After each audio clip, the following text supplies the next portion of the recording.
आणि नाईलाज आहे. पण त्यांच्यावर विश्वास ठेवू नका, हे फसवे लोक आहेत, हे चकवे आहेत. हां, आज सायंकाळी 5:30 वाजता प्रचार संपतोय. 2-3 ज्या संयुक्त सभा घेतल्या त्या गेम चेंजर घेतील असं तुम्हाला वाटतं नक्कीच का? नक्कीच. काल तुम्ही ठाण्याची सभा पाहायला पाहिजे होती, मुंबईची सभा, नाशिकची सभा, मोजक्या सभा घेतल्या. 1760 सभा आम्ही घेतल्या नाहीत आणि सगळ्या सभा यशस्वी झाल्या.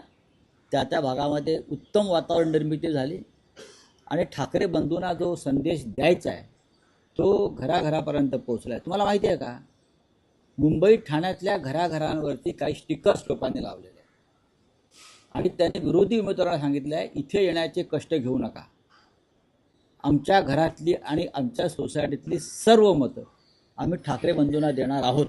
अशा प्रकारचे स्टिकर्स घराघरावर लागले, सोसायटीवर लागले. पहा तुम्ही. महायुतीच्या उमेदवार हिमांगी वरळीकर यांच्या पत्नींना पैसे देताना पकडलेलं आहे. नाही बघा, हा स्थानिक विषय. हां, आज सायंकाळी प्रचार संपतो आहे. साधारण 48 तासाचा ब्रिदिंग पिरियड आहे. परवा सकाळपासून मतदान होतं.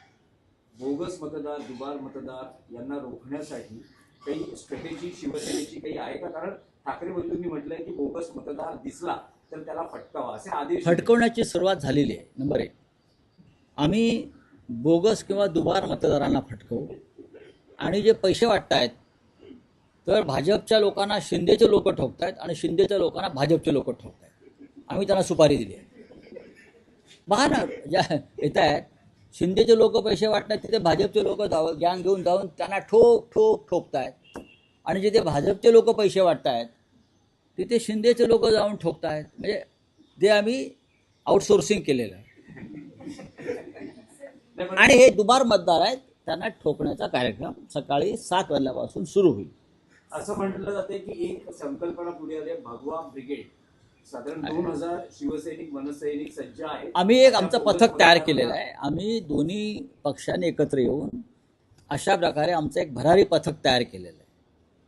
दुबारा मतदार दिसला की त्या पथकाला कळवायचं, विभागवायचं आणि मग ते येऊन त्याचा करेक्ट कार्यक्रम करणार. त्यामुळे कायदा सुव्यवस्थेचा प्रश्न अरे कसला कायदा आणि सुव्यवस्था? दुबारा बोगस मतदान हा काय कायदा सुव्यवस्थेत बसतं का?